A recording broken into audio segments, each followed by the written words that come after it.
Hello everyone, कैसे आप सभी लोग। द पॉलिटिकल मास्टर में आप सभी का स्वागत है। आज इस वीडियो में हम सामाजिक विज्ञान सोशल साइंस क्लास 10 का सीबीएसई बोर्ड एग्जाम के आंसर की आप सभी को बताने वाले हैं। इस पेपर का जो है कंप्लीट सोल्यूशन इस वीडियो में करने वाले हैं, तो प्लीज़ एंड तक ज़रूर देखिएगा। और आप सभी लोग अपनी कॉपी पेन निकाल लें और अपने जो नंबर आपको मिलने वाले हैं उसको नोट डाउन कर सकते हैं कि आपके कितने नंबर आ चुके हैं। तो चलिए इस वीडियो को शुरू करते हैं। तो सबसे पहले हम बात करते हैं, पहला क्वेश्चन जो पूछा गया है, विश्व में अधिकतर लोग किस प्रकार के सरकार को पसंद करते हैं। तो विश्व में अधिकतर लोग जिस सरकार को पसंद करते हैं वो क्या, डेमोक्रेटिक यानी लोकतांत्रिक। ठीक है। नेक्स्ट क्वेश्चन है, भारत सरकार ने 1991 में व्यापार नियमों को उदार क्यों बनाए। तो सरकार चाहती थी कि भारतीय उत्पादक विश्व बाजार में प्रतिस्पर्धा करें। सी इसका सही उत्तर है। ठीक है। चलिए नेक्स्ट क्वेश्चन, भारत में निम्नलिखित क्षेत्रकों में से सकल घरेलू उत्पाद में किसकी हिस्सेदारी सबसे ज़्यादा है। तो सकल घरेलू उत्पाद में जो सबसे ज़्यादा हिस्सेदारी है वो है सेवा क्षेत्र की। जी हाँ, तृतीय क्षेत्र जिसे हम सेवा क्षेत्र भी कहते हैं, जिसका हिस्सेदारी है 56.3% सबसे अधिक है।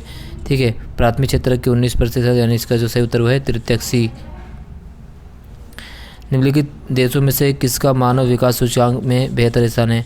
तो मानव विकास सूचकांक में अगर बेहतर स्थान की बात करें इन सभी चार देशों में तो है भारत का SDI जो है, ह्यूमन डेवलपमेंट इंडेक्स जो है वो कितना है, वो है दोस्तों 132। ठीक है। तो इसमें से भारत सबसे अच्छे स्थान पर है। उसके बाद अगर हम बात करें तो नेपाल 143, ठीक है, म्यांमार 149 और अफगानिस्तान 180। ठीक है। तो ये है, तो इसका सही उत्तर वो है सी।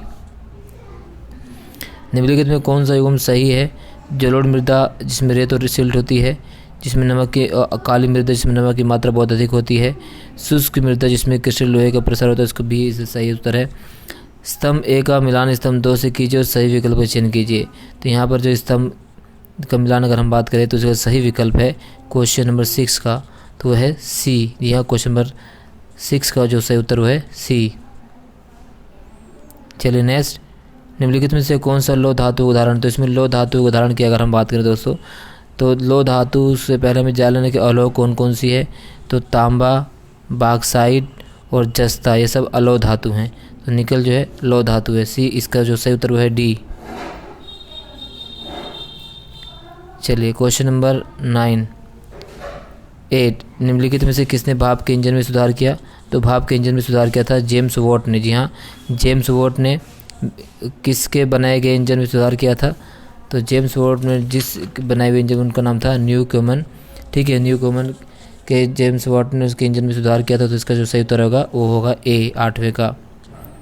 व्यापार के प्रभाव में ऐसे 3 महत्वपूर्ण विकास हुए जिन्होंने पूर्व आधुनिक दुनिया में को बहुत छोटा कर दिया। निम्नलिखित विकल्पों में से एक गलत की पहचान कीजिए। तो है दोस्तों जो वह है व्यापार का प्रवाह। ठीक है, गलत।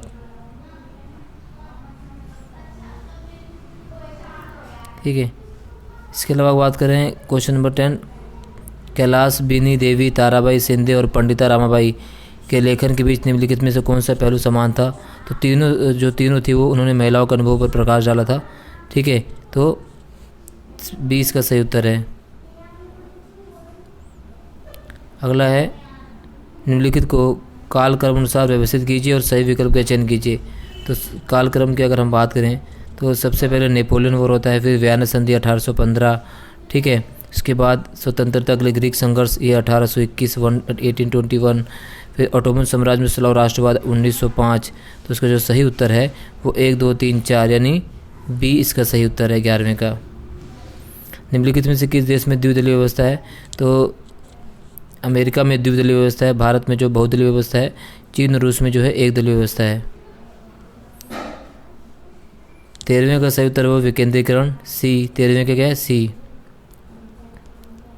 क्वेश्चन नंबर 14, स्तंभ ए को स्तंभ बी से मिलान कीजिए। तो इसमें स्तंभ ए को बी से मिलान करना था, तो उसका उत्तर जो है 13वें का वो है आपका सी। ठीक है। इसके बाद श्रीलंका ने तमिल को राज्य की एकमात्र आधिकारिक भाषा के रूप में अपनाया। तो श्रीलंका में तमिल को नहीं सिंहली को अपनाया गया था। तो ए जो है कथन गलत है। श्रीलंका की सरकार ने बहुसंख्यक परिस्थिति के तहत कई कदम उठाए, बिल्कुल सही है। तो इसका ए जो कथन ए गलत है किंतु आर सही है, तो इसका डी सही है। क्वेश्चन नंबर 17, सत्ता के बंटवारे से संबंधित निम्नलिखित कथनों पर विचार कीजिए और सही विकल्प का चयन कीजिए। तो यह विभिन्न समूह में संतुलन के सामंजस्य बनाता है, ठीक है। यह सामाजिक बहुत समूहों के बीच संघर्ष की संभावना को कम करता है। सत्ता की साधारण लोकतंत्र का सार है।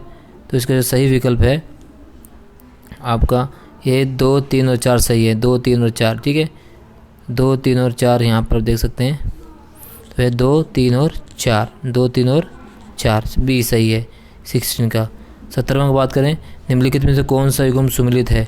तो सही सुमिलित कौन सा? प्राथमिक क्षेत्रक फूल की खेती। द्वितीय क्षेत्रक में, ठीक है, ये भी प्राथमिक क्षेत्रक है, ठीक है। तृतीय क्षेत्रक, ठीक है, मछुआरा भी प्राथमिक क्षेत्रक है। निम्नलिखित में से कारखानों श्रमिकों के विकास का कौन सा लक्ष्य है? तो बेहतर वेतन, ए सही उत्तर इसका। हरियाणा का निवल अनुपात कितना है? तो 39, ए सही है। उसके बाद नेक्स्ट क्वेश्चन यहाँ पर दिया गया है, मानव विकास के विषय में निम्नलिखित में कथनों को पढ़िए और सही विकल्प चयन कीजिए। संयुक्त राष्ट्र विकास कार्यक्रम यूएनडीपी द्वारा तैयार किया गया कार्यक्रम समग्र सूचकांक बिल्कुल ठीक है। और इसके मापन के लिए लंबी उम्र, साक्षरता और प्रति व्यक्ति आय मानदंड है। विकसित और निम्न विकासशील देशों के अनुसार देशों की रैंकिंग की जाती है। विश्व बैंक जीवन की गुणवत्ता के आधार पर मानव विकास की रिपोर्ट तैयार करता है। तो एक, ठीक है, इसमें जो है आपका ए बिल्कुल ठीक है, ठीक है। 1 और 3 सही उत्तर इसका। सी, उन दो खेमों और उनके सहयोगी देशों के नाम लिखिए जिनके बीच प्रथम विश्व युद्ध हुआ था। तो वो हैं ध्रुवी राष्ट्र और मित्र राष्ट्र। ध्रुवी राष्ट्र और मित्र राष्ट्र की बात करें तो ध्रुवी राष्ट्र में कौन कौन से राष्ट्र शामिल थे? मित्र राष्ट्र में कौन कौन से राष्ट्र शामिल थे? ध्रुवी राष्ट्र की बात करें तो इसमें जर्मनी, इटली, ठीक है, ये शामिल थे। जर्मनी आपको लिखना था, जर्मनी, इटली। और मित्र राष्ट्र की बात करें तो इसमें आपको लिखना था इंग्लैंड, अमेरिका, जापान, रूस, ठीक है। नेक्स्ट, भारतीय अर्थव्यवस्था में कपड़ा उद्योग का विशेष स्थान क्यों है? तो भारतीय अर्थव्यवस्था में कपड़ा उद्योग का बहुत ही महत्वपूर्ण स्थान है, क्योंकि कपड़ा उद्योग के माध्यम से रोजगार के अवसर उपलब्ध होते हैं, ठीक है। विदेशी मुद्रा अर्जित करने में काफ़ी महत्वपूर्ण भूमिका निभाती है।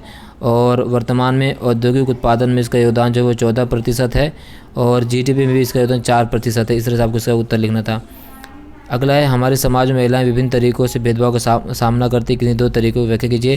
तो घरेलू हिंसा, सामाजिक भेदभाव ना, लिंग के आधार पर भेदभाव, इस आपको यहाँ पर कंप्लीट इसका उत्तर दे देना तीसरा लिखकर। अगला क्वेश्चन है, अलग अलग लोगों के विकास के लक्ष्य भिन्न भिन्न हो सकते हैं, उदाहरण के साथ कथन की व्याख्या कीजिए। बिल्कुल बहुत बार क्वेश्चन पूछा, इस बार पूछ लिया गया है, क्योंकि आप सभी को पता है कि एक जंगल में रहने वाले व्यक्ति के लिए विकास का लक्ष्य विकास कुछ और हो सकता है और शहर में रहने वाले व्यक्ति विकास का लक्ष्य कुछ और हो सकता है।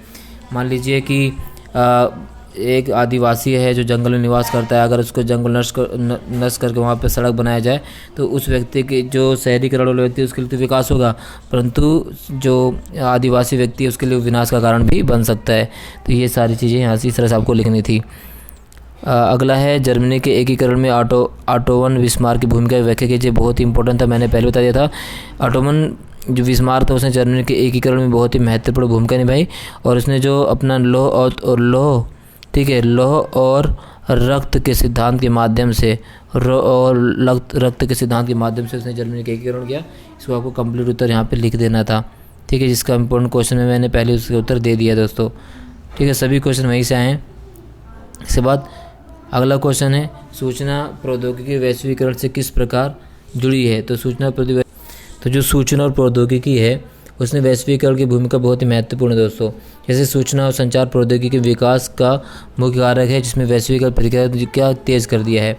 वर्तमान समय में अगर हम दूरसंचार, कंप्यूटर और इंटरनेट के क्षेत्र में प्रौद्योगिकी जो है दुर्गति से परिवर्तित हो रही है, ठीक है ना। और ये सुविधाएं संचार उपग्रह द्वारा सुगम हुई हैं। जीवन के प्रत्येक क्षेत्र में कंप्यूटर और इंटरनेट का प्रवेश और प्रयोग हो गया है, जिससे आप विश्व के बारे में भी जो कुछ भी जानना चाहते हैं उसका मिनटों में पता चल जाता है। सूचना प्रौद्योगिकी के माध्यम से आप किसी भी सूचना का आपस में आदान प्रदान कर सकते हैं। सूचना प्रौद्योगिकी ने सेवाओं के उत्पादन को पूरे देश और दुनिया में फैलाने का में महत्वपूर्ण भूमिका निभाई है। इस तरह से आपको लिखना था। अगला, भारतीय कृषि के विकास के लिए किन 3 संस्थागत सुधारों की व्याख्या कीजिए। तो भारतीय कृषि के अगर हम संस्थागत सुधारों की बात करें तो चकबंदी, ठीक है, चकबंदी, सहकारिता और जमींदारी। इसमें चकबंदी को चकबंदी लागू कर दी गई, ठीक है, जमींदारी व्यवस्था को समाप्त कर दिया गया, ठीक है, और पंचवर्षीय योजना के माध्यम से भूमि सुधार किए गए। तो इसको आपको इस तरह से लिखना था। बहुदलीय प्रणाली गुणों की व्याख्या कीजिए। तो बहुदलीय प्रणाली की आप गुण की अगर हम बात करें तो भारत क्या है, एक बहुदलीय प्रणाली वाला देश है। और भारत से आपको इसका एग्जाम्पल दे देना था कि जैसे मैं आपको बता, तो बहुदलीय प्रणाली गुण की अगर हम बात करें तो गुण क्या है, इसमें कई गुण, जैसे ये प्रणाली क्या है, ये प्रणाली लोकतांत्रिक है क्योंकि इसमें प्रत्येक व्यक्ति अपनी विचारधारा के अनुसार राजनीतिक दल का निर्माण कर सकता है। दूसरा, मतदाताओं के समक्ष कई विकल्प होते हैं। ठीक है, तो इस पे आपको गुणों को लिखना था। और इसमें जहाँ पर 2 से अधिक राजनीतिक दल हो उसको हम क्या कहते हैं, बहुदलीय प्रणाली कहते हैं। भारत में क्या है, बहुदलीय प्रणाली है। ठीक है ना। संगठित और असंगठित क्षेत्रों में विद्यमान रोजगार परिस्थितियों की तुलना कीजिए। मैंने पहले भी अपने इंपॉर्टेंट क्वेश्चन की सीरीज में इसको शामिल किया है। तृतीयक क्षेत्र अन्य क्षेत्रों को किस प्रकार भिन्न, इसको मैंने पहले भी शामिल किया हुआ है। इसके बाद यहाँ पर देख सकते हैं, देश को एकजुट करने के लिए महात्मा गांधी को नमक एक शक्तिशाली प्रतीक दिखाई दिया। सविनय भाग्य आंदोलन के संदर्भ में इस कथन का परीक्षण कीजिए। ठीक है, आपको दांडी यात्रा के माध्यम से इसको लिखना था कि किस प्रकार से महात्मा गांधी ने नमक आंदोलन के विरोध में दांडी यात्रा जो शुरू की 12 मार्च 1930 से अपने साबरमती आश्रम से, और उसमें महिलाओं ने भी काफ़ी बढ़ चढ़ कर भाग लिया, जिसको कंप्लीट आपको कर लेना था। अथवा हम पूछा गया था, समाज के विभिन्न वर्गों में सविनय भाग्य आंदोलन की प्रगति की परख कीजिए। नेक्स्ट था कि आधुनिक समय में संचार क्षेत्र में परिवर्तन की तीव्र गति की व्याख्या कीजिए। अथवा भारतीय अंतर्राष्ट्रीय व्यापार की विशेषताओं की व्याख्या कीजिए। तो इस तरह से जितने भी क्वेश्चन पूछेंगे दोस्तों, अधिकतर क्वेश्चन इसमें जो है हमने पहले ही अपने इंपॉर्टेंट क्वेश्चन की सीरीज में दे दिया है, वहाँ पे सभी के उत्तर यहाँ पर दिए गए हैं। और इस बात की खुशी हो रही है कि 90+ क्वेश्चन जो है हमारे जो है इंपॉर्टेंट क्वेश्चन की सीरीज से ही पूछे गए हैं। आप जो है वीडियो में देख सकते हो, उसका लिंक भी डिस्क्रिप्शन में दे दिया जाएगा। इस वीडियो में बस इतना ही दोस्तों, मिलते हैं नेक्स्ट वीडियो, तब तक के लिए जय हिंद, धन्यवाद।